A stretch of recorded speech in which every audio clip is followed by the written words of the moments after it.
Thank you for joining us today for the third in the series of the personal professional brand webinars and seminars that we've done.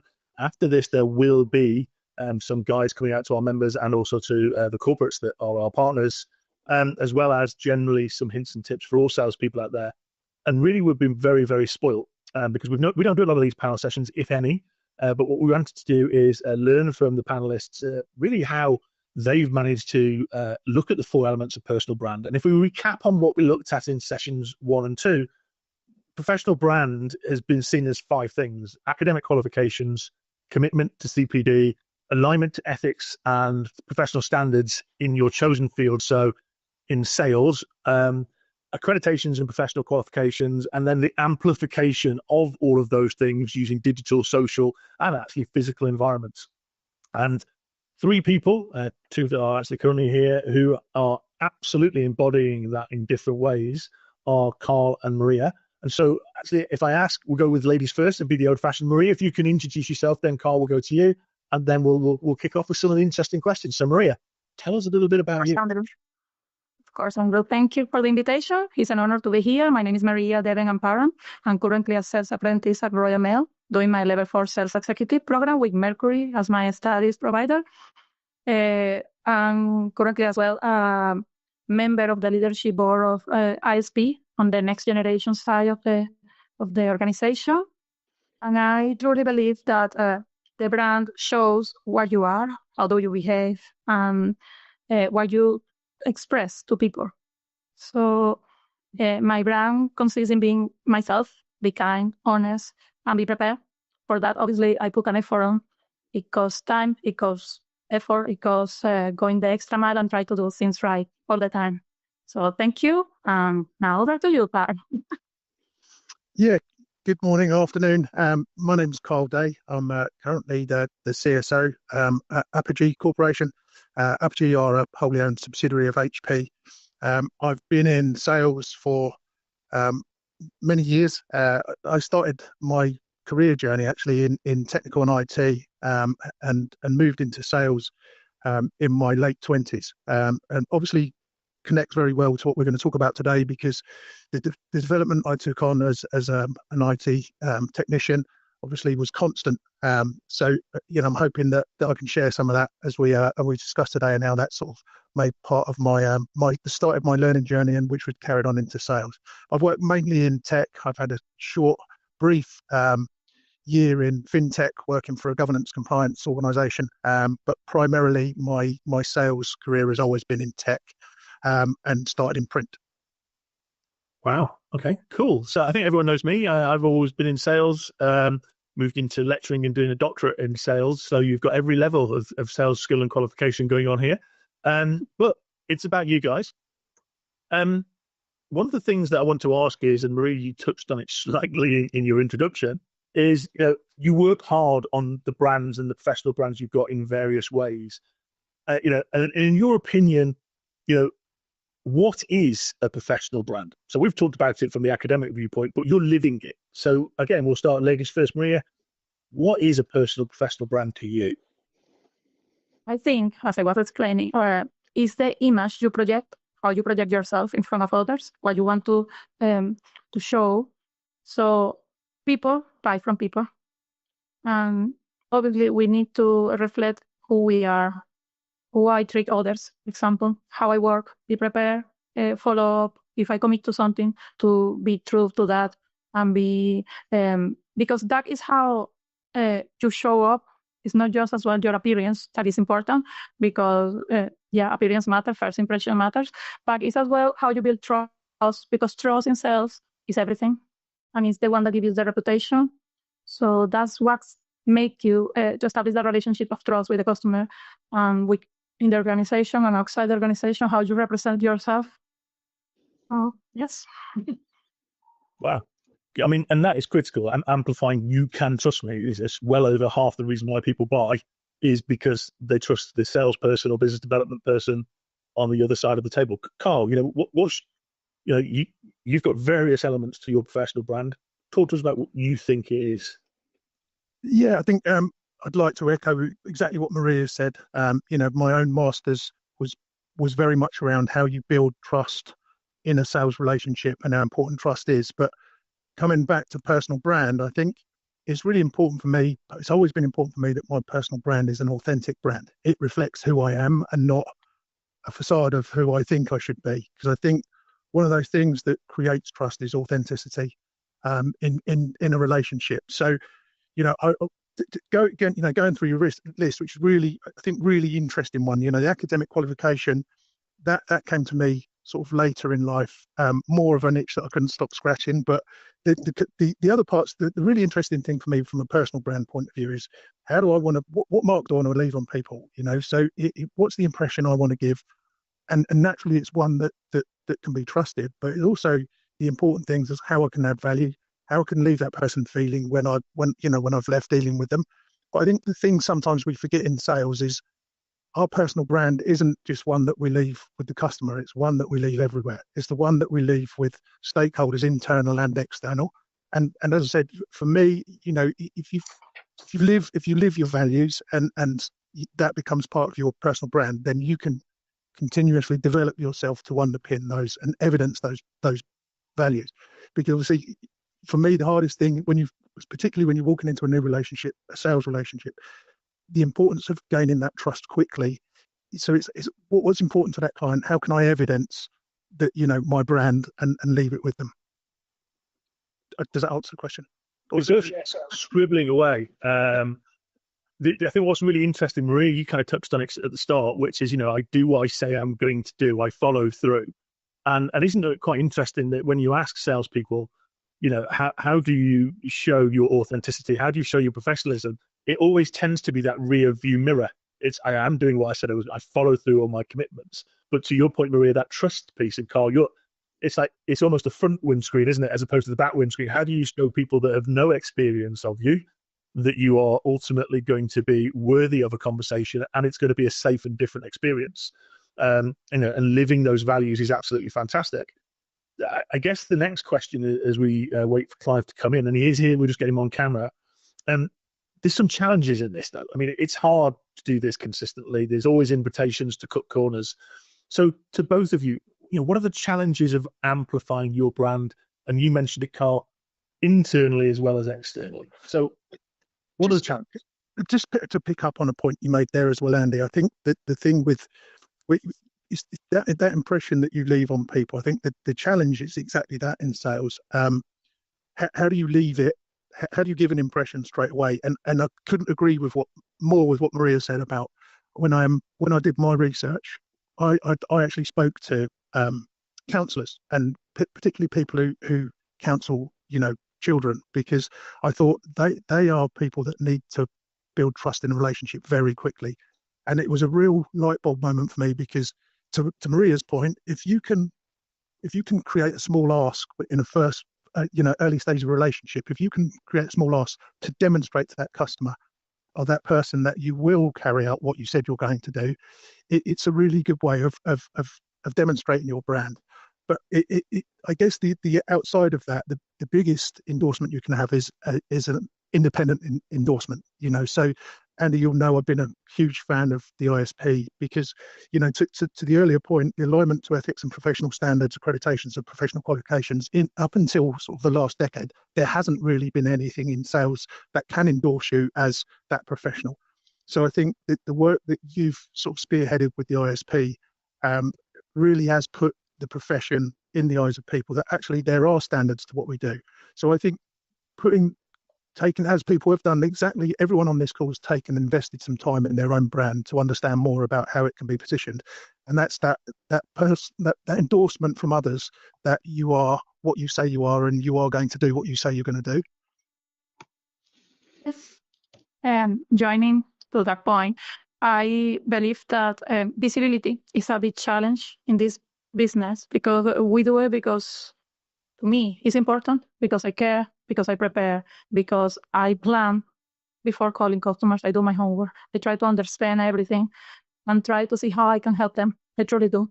If I don't understand, how I'm gonna be able to prepare for that call or that contact? And then I reflect in what I have done, something that I do. The reason for that is to be better, because obviously I'm just a student at the moment. I just changed career path. I'm falling in love with sales. That's me, because it's very challenging. It's growing, and you feel that you are changing and you are helping. So that is inside and outside the organization. But as well, I love helping and supporting my team, my colleagues, my peers, apprentices as well. And if anyone needs help, yeah, I'm gonna be there. That's Maria. And outside my organization, I am currently a voice, I believe, because I'm joining panels, sessions like now. I am member of ISP, the leadership board participation is very to be part of it, because we have a reason for that. We are echoing the voices and trying to help new starters and people who is considering a sales career. And as well, I'm participating all the time as well in interviews and different invitations. But yeah, I'm like a represented image of sales at the moment in my journey. And as well, I'm writing articles. Currently, I'm writing a blog with a series of articles about my journey and sharing that to encourage new starters into sales and apprentices or future apprentices or people who is considering a career change. So if I can do it, you can do it, definitely. I think as a great slight aside that, I mean, Carl and I are slightly longer in the tooth than you, but I think sales has got some challenges going forward, and one of them is talent, for want of a better word. And we're running out of this, what was perceived when Carl and I started, this forever growing pool of people that we can rotate into sales. Less and less people are available now. I mean, birth rate dropped 20 years ago, so there's less people in the workforce at that age level anyway. And so I love the point you made about that career change, that change in direction, and in sales is great. And the other thing that I've loved, and it takes me, Maria, back to when I started, which was that you just said helping.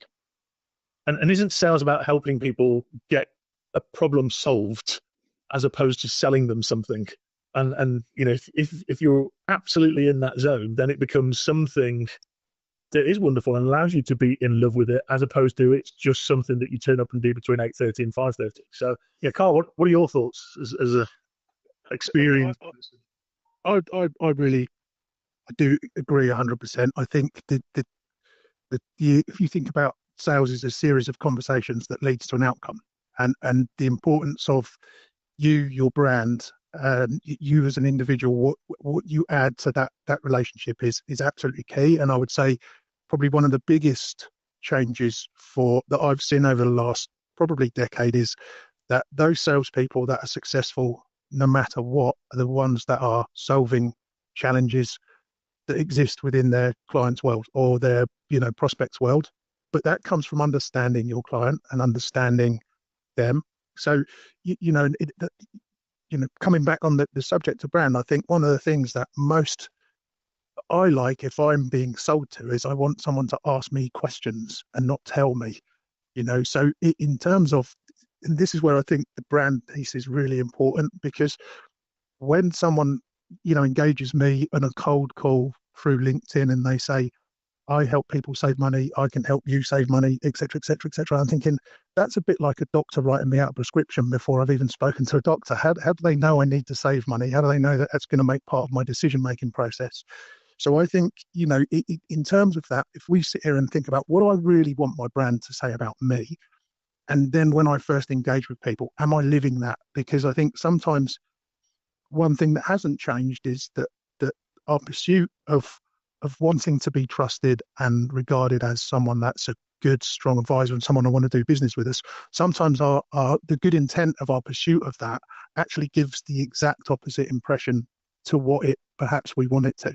So, the thing for me is as well is like comes back to patience. Their characteristics and behaviors that I don't think have ever gone out of sales. And I think more and more companies, to your point, Andy, are looking around their organization and saying, okay, what people have the right characteristics for sales, what people have the right behaviors that would work in sales. And in the past, it would have been those that were, not afraid to stand up and speak publicly. But now it's becoming more and more those people that have that ability to connect with someone, understand the challenge they have, and then provide them a solution, albeit at a profit, a solution that adds value to them for the price they've paid for it. So, yeah, I think, again, the reason I wanted to come on a call is because I do think that your brand as an organization, but as an individual, is so important to that starting point. Yeah, it's about actually, you do make a profit, Carl, and very few people get it. Even charities have to make money. Yeah. And people go, when they start to think about that, they go, oh, actually, so charities actually have to sell.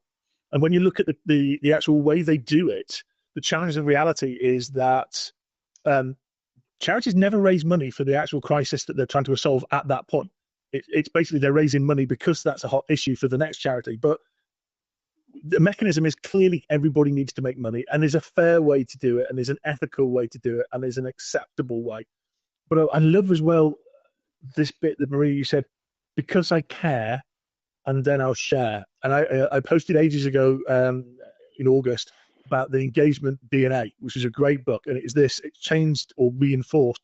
When you go into meetings, Carl, to your point, it's like, ask 2 great questions. It's part of your mind. What's top of mind for you? And what does good look like in this meeting? Yeah. And very, very few people do that. You're right. They just launch into, do you know I can solve this problem?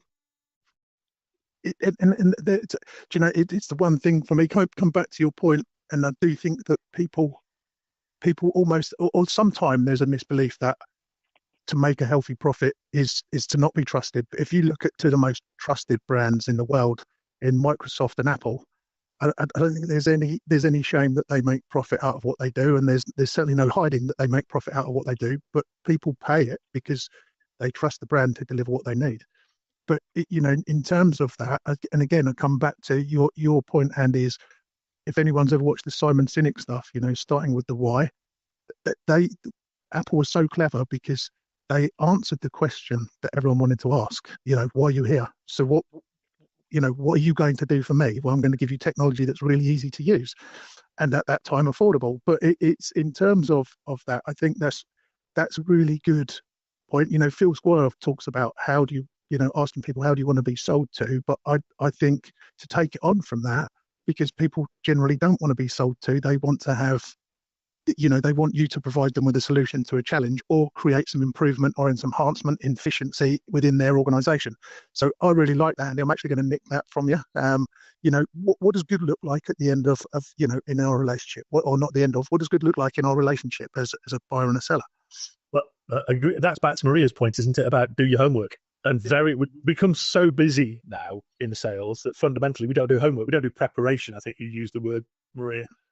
I don't really think that, because obviously there are systems and people want you to do as many sales as you can, as many calls as you can per day, KPIs and all of this. But as well as I see sales, and it's having working for me, is by having meaningful conversations. And to do that, you just cannot call people just to sell. You need to be an advisor. You need to do your research. You need to know what they do, their products, competitors, if that's all right. Check social media, LinkedIn. Go there, go to the reviews. Well, reviews are very good. Trustpilot. You can see where they're lacking, what the customers are asking for. And then you can, from there, become an advisor in the conversation and establish a meaningful relationship. So for me, it's working. And obviously, someone told me once, be curious. So by being curious, because I was a little bit shy, this is my language, so I had to learn all of this. And it was difficult at the beginning to have conversations. And then, yes, I understand that by asking. Never be scared of us. That's my best advice, because it could be silly. I guess it could be something that meaning something to them, and as well, you clarify, you understand better, and as well, they see that you care. And when you care, you become part of their, as an advisor, or part of their business as not a colleague, because you're not in the payroll, but yeah, you become someone that they can come to you and ask or request something, or, consult. So it's very good. Clive, can you hear us? Yes, I can hear you. And can you hear me? Yes, we can. That's great. You've been following the conversation. And can you just give us 2 second snapshot on who you are? Yeah, forgive me. Yeah, absolutely. So yeah, I'm the enablement tech lead at IdeaGen. We're a company that specializes in compliance and risk, the compliance risk business, kind of supporting huge brands across the globe, kind of to support them with their regulatory requirements. So 15 years of sales background, but then transitioned into our sales enablement function. Andy, basically going a little bit full circle on my side, I actually studied at university to be a teacher. So I've kind of gone back into the location of enablement and teaching. So yeah, bit of a circle moment for me. And apologies for my delay to this webinar. Don't worry, working in a compliance organisation, it's understandable why they don't trust you with a camera. Yeah. Trust me, the ISP very rarely trust me with the camera as well. So I think this is quite great because we've got, Maria, start of your journey, changing across in sales. Clive, you just said 15 years died. No disrespect, Carl and I being around for slightly longer than 15 years. Absolutely. So I want to pose this question, and then if we can go kind of Carl, Clive, Maria, across the generations, many things have changed from technology usage in sales. I had a Rolodex and no phone, to different selling styles and lots of different tips, hints, and tricks on how to smash your number. What's changed, Carl, and what is consistent? And once you pass the baton, Clive, would you say the same? And then Maria, looking forward, where do you see potential changes going forward? God, I could probably take up the rest of the allotted time with this, so I'll cover off, I think, the things that have made the biggest impact in terms of change. And then I think probably the obvious ones that have been driven by COVID, from technology taking a hold, that more and more meetings are via Teams or Zoom, on video. I also think probably the biggest change though is the original engagement. I think the hardest job in sales at the moment is business generation, opportunity generation, because if I look back and think the way that nearly probably 90, even the most sophisticated businesses generated their opportunity by picking up a telephone and calling someone who had a telephone on their desk, and if you're lucky, you got through to them.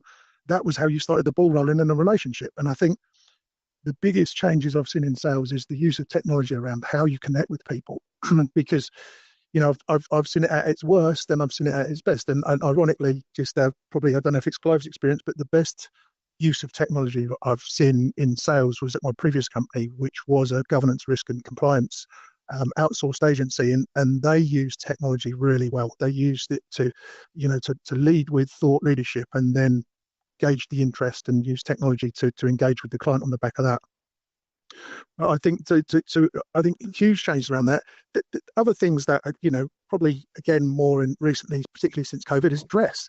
It wasn't in back when I sort of started in sales. It was clean, shiny shoes, must have a tie, shirt done up to the top, and that was your first impression. Now, ironically, some would argue that someone turning up, overdressed, perhaps in an office, would set alarm bells ringing because they're not mirroring their environment. So I think there's little nuances like that people has changed. But I would argue that the characteristics and the foundations of sales being a relationship driven profession, where understanding, Maria used a great word, curious, be curious about your customer and their world, those characteristics, those behaviors, I would say are still the bedrock have not changed, and are still very evident in the most successful salespeople. I can't agree more. Yeah.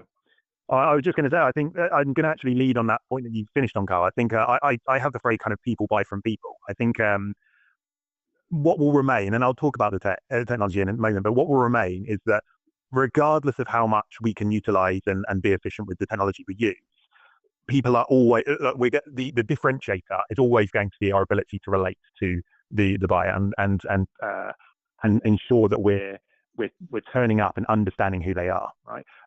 I use kind of an analogy, maybe a terrible one, but I use kind of the concept that technology is essentially moving us from being able to fish with a rod to fishing with a net. We're able to use the likes of, there are sequencing tools called like Outreach or SalesDoc that people on this call might be familiar with. They help us communicate en masse to people and be sensible with the way that we do that. We can use the likes of AI, whether it's AI within LinkedIn or just general language models like Copilot. We can use those to research and be prepared for our conversations with our clients. And Maria, I think you mentioned that we need to be making sure that we're informed and understanding as much as possible about strategies of our and challenges of our clients. But so technology will always aid us in doing that, and it's become a vital part of that journey and making us more faster and more efficient doing so.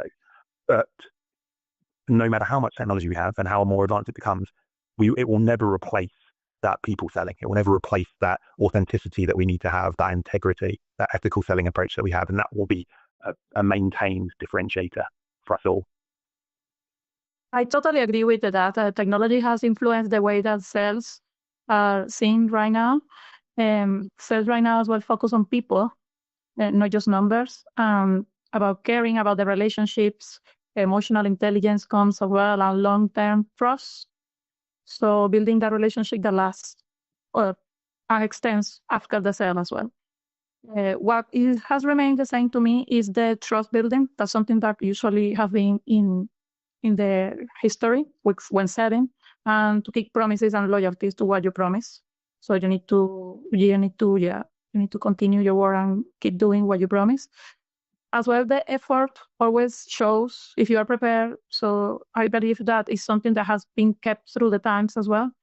The reputations matter, as we say, and first impressions as well are important. So I stay with that one. So we're kind of concluding that actually the humanity fundamentals of trust and caring and connecting with people will never be kind of replaced by AI. It can't be. No. Yeah. I struggle with one thing, and then I'm going to connect to the effort and hard, is that, and Carl may or may not agree with me on this, but I think a lot of CSOs don't reflect on why they need a sales force. They've always had one, and they don't go, this is why we need the sales force. And you need one because it's not clear for customers to why you're the choice as your product or service. But there's a set of questions that follow on from that. Is that if you need a sales force, what is it you want them to do? And then to what I think you're all saying is, how do you want them to behave and be, which then links onto brand? Because, and I always pick British Airways, Virgin Atlantic, massive brands that everybody understands. But what's the difference between the brand of a salesperson from British Airways or Virgin Atlantic? What's the difference you feel when you walk into a room with those salesperson as a buyer? And we did some of that, and it was a lady in Office Depot, a lovely lady, and she just went, it's the personal brand of the salesperson and how they behave. That will reinforce my perception of the corporate brand, or it will detach from it. Now, you mentioned effort and hard. So, Carl, Maria, when we all looked at this, Clive, when we all looked at this, you kept uncovering that people appreciate hard. Things that are hard to come by are more recognized and thought of than something you get on the back of a Kellogg's packet, or want of a better description channel. You've all worked really hard and continue to. How hard is it for you to keep doing it? And is it worth it? So let's start with you, Maria, because you're a working mum, young kids, a lot on your plate, but you're doing an 18-month diploma, getting a professional qualification, doing additional CPD, step forward as a leader in next gen. Why? Why choose the hard path, and is it worth it? Well, it's been a challenge, but this is a promise I made to myself. So I want to build this career and make it meaningful to me. I owe it to myself. It's not for my family, obviously. Yeah, they support me, but it's because I want to do it for myself. And obviously, balancing work, studies, family life, self-studying as well is difficult. It's very, very challenging. I have learned a lot, but as well, I focus on sharing that learning with others. So that's what makes it the effort to be valuable to me, to work hard.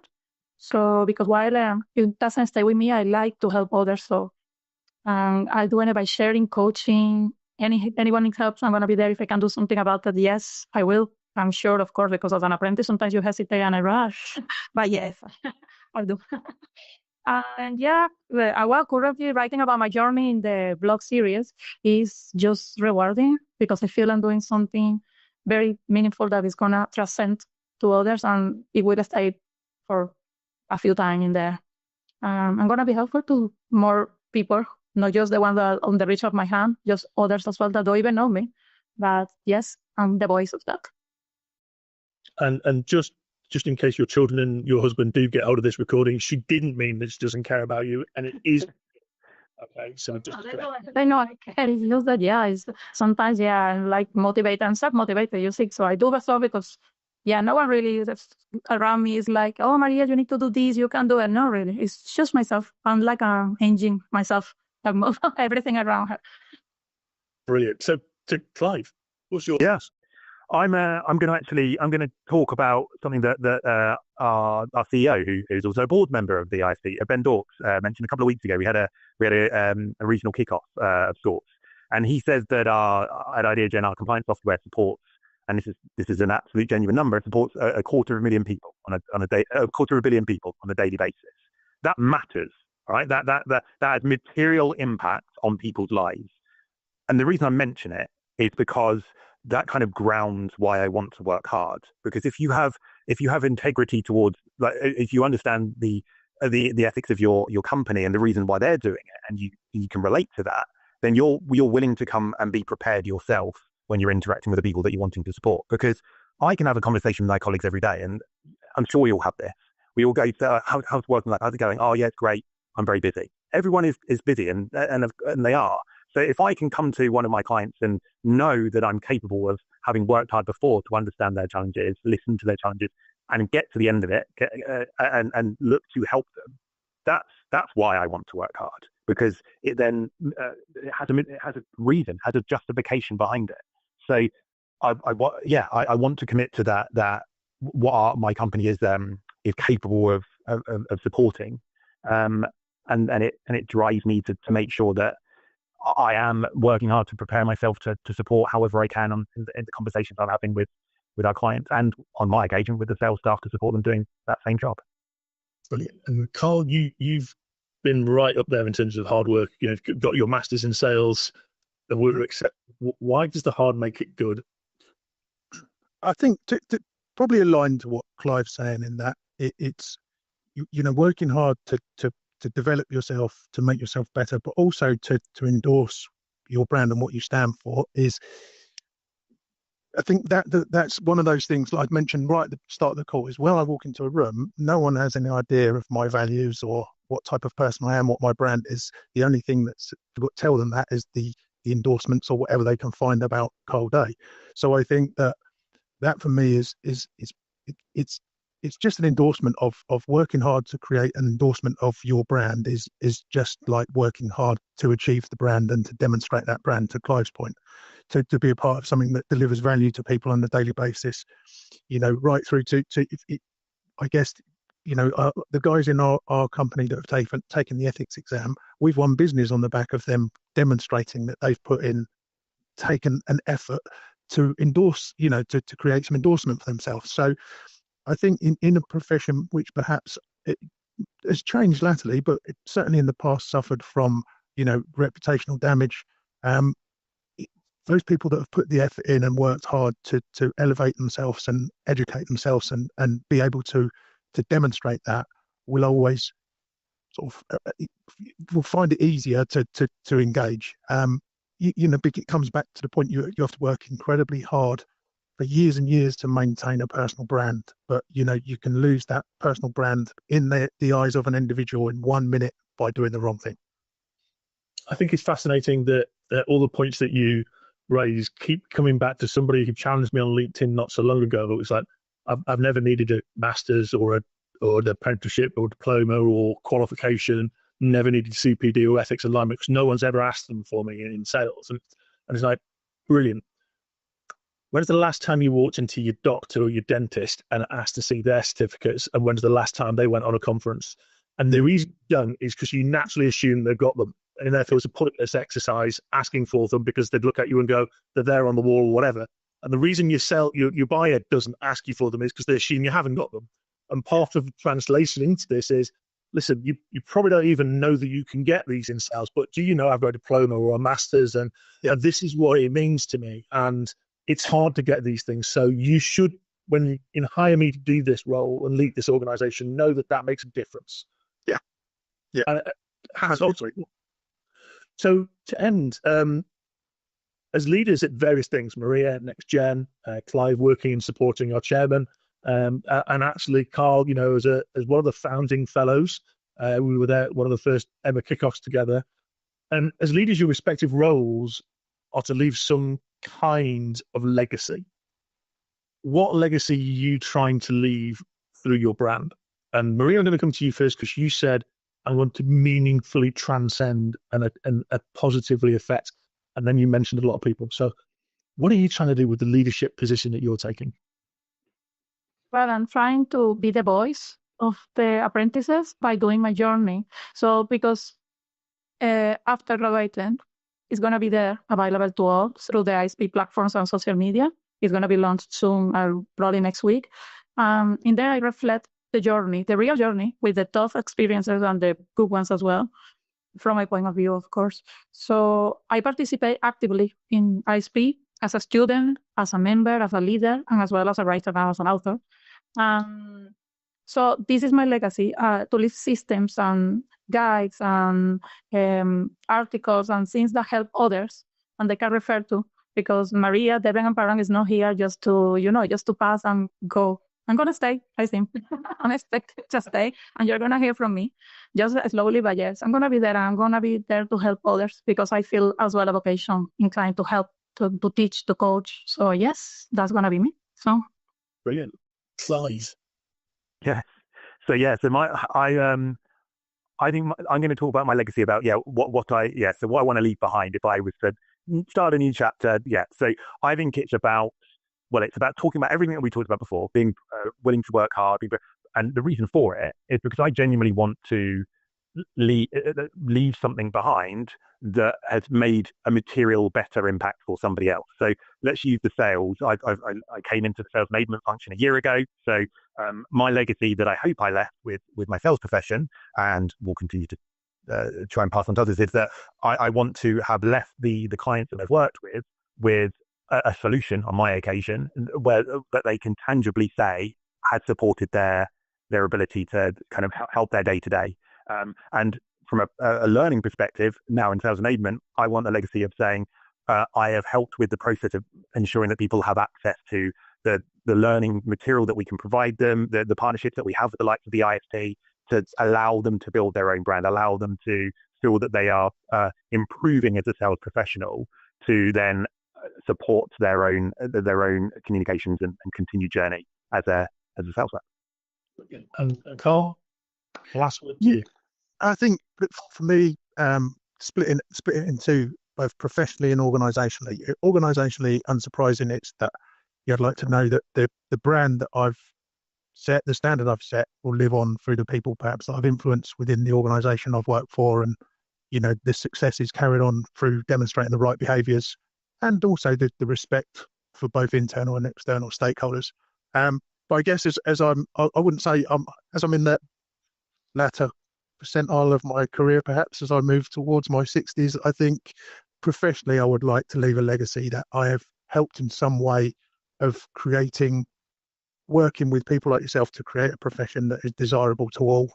And I think, I've seen that certainly over the last 10, 15 years, sales has seen a lot more diversity, just not in between the sexes, but people from different ethnic backgrounds, people with neurodiversity it should be a profession that has a standard. It should be a profession that is respected, because ultimately without sales, to your point earlier, Andy, most companies would be worse off.